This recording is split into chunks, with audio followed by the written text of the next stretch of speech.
कल हमने जो पढ़ा, क्या पढ़ा, जो भी पढ़ा सही पढ़ा, तो डेली सही पढ़ते हैं। वैसे कल भगवान ने बताया कि सारा सृष्टि, जैसे कि विनाश का, जब विनाश होती है तो सारा मुझ में ही समाहित होती है। सारे जीव, जितने जीव है ना, उनकी आत्मा उनमें ही समाहित होती है। तो ये कल हमने समझा।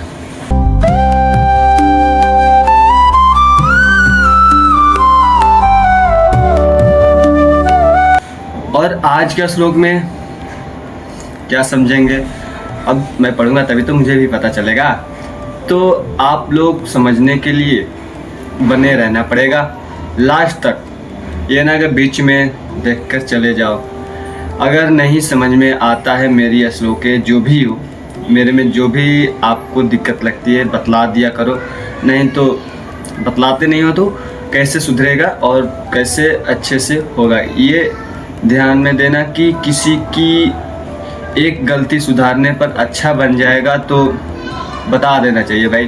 क्योंकि मैं भी कोई वो नहीं हूँ कि मुझे सब पता है, गलतियाँ तो होती रहती होगी, क्योंकि मैं भी अभी स्टार्ट ही कर रहा हूँ। ओके, तो इतना कर देना बस मेरे ऊपर प्रभु के नाम से। तो राधे राधे। तो आज स्टार्ट करते हैं श्लोक 14 स्टार्ट करेंगे ना। हाँ चलो पढ़ते हैं और राधे राधे बोलो। राधे राधे जपा करो, कृष्ण नाम रस पिया करो। इस पंक्ति का भाव क्या है, तो प्रभु का नाम का स्मरण करते रहते हैं हम, और कुछ नहीं। चलो स्टार्ट कर। श्लोक 14 पढ़ेंगे, उसके बाद समझेंगे इसका मतलब। चलो। नमाम कर्माणि लिमं पंती,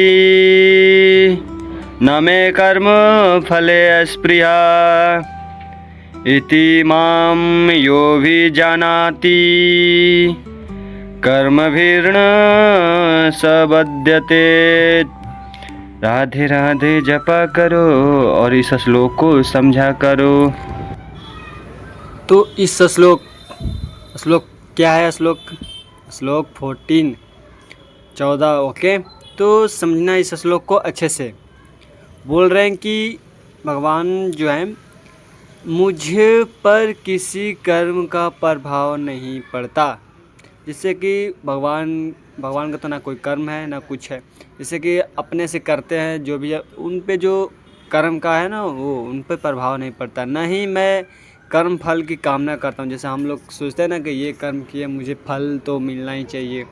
जैसे मैं कर्म कर रहा हूँ, सोचते हैं ना लोग, सोचते हैं कि चला ऐसे कर्म करेंगे तो अगले जन्म में अच्छे कर्म का फल मिलेगा।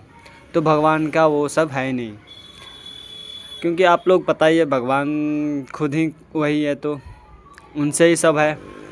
जो मेरे संबंध में इस सत्य को जानता है, वो भी कर्मों के फल के पास में नहीं बंधता। जो भगवान के नियमों को और उनके विचारों और उनके जो नियमों विचारों पर चलता है, तो वो कभी भी अपने जो कर्मों के फल के जो पास है ना, उसमें कभी नहीं बंधता। जैसे कि भौतिक जगत में देख लेना, जैसे संविधान के नियम है, जैसे सरकार लगा रखा है। इससे पहले राजा महाराजा जैसे होते थे ना, कि अपने नियम लगा देते हैं, ये करना है, ऐसे करना है। जैसे भी वो दंड जो भी देते हो, तो उनकी मर्जी से होती है ना। वैसे ही भगवान भी हैं, समझे। जैसे कि भगवान हो गए राजा, हम लोग है उनके राजा, जो नियम के पालन करने वाले हैं। भगवान का नियम का पालन तो करना पड़ेगा भाई, कुछ भी हो, क्योंकि हमसे वो ज़्यादा वो है, शक्तिशाली है, जो भी हो। तो भाई अगर नहीं करेंगे तो पछतावा पड़ेगा, क्योंकि जो भगवान ने सृष्टि बनाई है, उनकी जो नियम पे नहीं चल सकते तो हमारा व्यर्थ ही है ना जीना। और जो भी, तो उनको पता है कि हम कैसे चलेंगे तो कुछ जाके आगे चल के सही होता है। जैसे कि बुर्ज जो बुजुर्ग होते हैं, वो लोग बताते हैं कि बेटा आगे चल कर ये कर लेना, ये कर लेना, ऐसे कर लेना, कि आगे का रास्ता थोड़ा बहुत बताते हैं। वैसे ही वो तो सबके दादा परदादा जो भी समझ लो हैं, तो यही समझ लो ना। और क्या। और ये है कि भगवान जो है ना, किसी भी जीव के प्रति पश्चाताप नहीं करते। जीवात्मा अपने कर्मों के लिए स्वयं उत्तरदायी हैं। जैसे कि जीव हो गए, धरती पे जितने भी जीव हो गए, मनुष्य हो गया, गाय भैंस जो भी हो, वो अपना जो क्या बोलते हैं कर्म है, उनका जो जीवात्मा है वो जो कर्म करेंगे वो स्वयं उनके अपना उत्तरदायी हैं। भगवान इसमें कर क्या सकते हैं? थोड़ी सी बहिरंगा शक्ति से जो उनकी मदद कर सकते हैं, सुविधा प्रदान कर सकते हैं, ज़्यादा से ज़्यादा यही कर सकते हैं भगवान। अगर हाँ, जो व्यक्ति इस कर्म फल को प्रभावित है, कर्म फल को पहचानता है, जानता है और कृष्ण भावनामृत में अनुभवी होता है, तो उस पर ये नियम लागू नहीं होते हैं। अगर जो व्यक्ति भगवान के दिव्य स्वभाव को नहीं जानता और सोचता है कि भगवान के कार्यकलाप सामान्य व्यक्तियों की तरह कर्म फल के लिए होता है, तो वह निश्चित रूप से कर्म फल में बंध जाता है।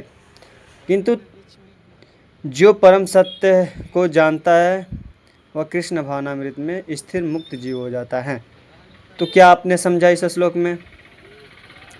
वैसे भी हो, अगर राजा के पास थोड़ी सी अगर वो करोगे, क्या बोलते हैं कि मेरे को जैसे सज़ा मिल गई इतने दिन की, तो बोलते हो जैसे कि मनाओगे कि थोड़ा से कम कर दो या जो भी, तो थोड़ा सा मदद कर सकते हैं, ये ना कि वो पूरी सज़ा कम कर सकते हैं।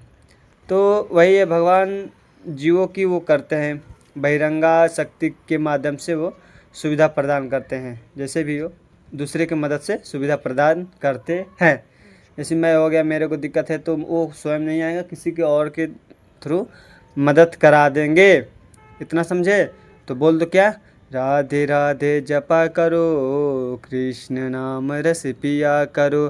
क्योंकि हम अब मिलेंगे नेक्स्ट श्लोक में ना, तो चलो बोलो बोलो मेरे साथ, राधे राधे जपा करो, कृष्ण नाम रस पिया करो। अब जो लोग नहीं बोल सकते तो मैं क्या कर सकता हूँ, है ना?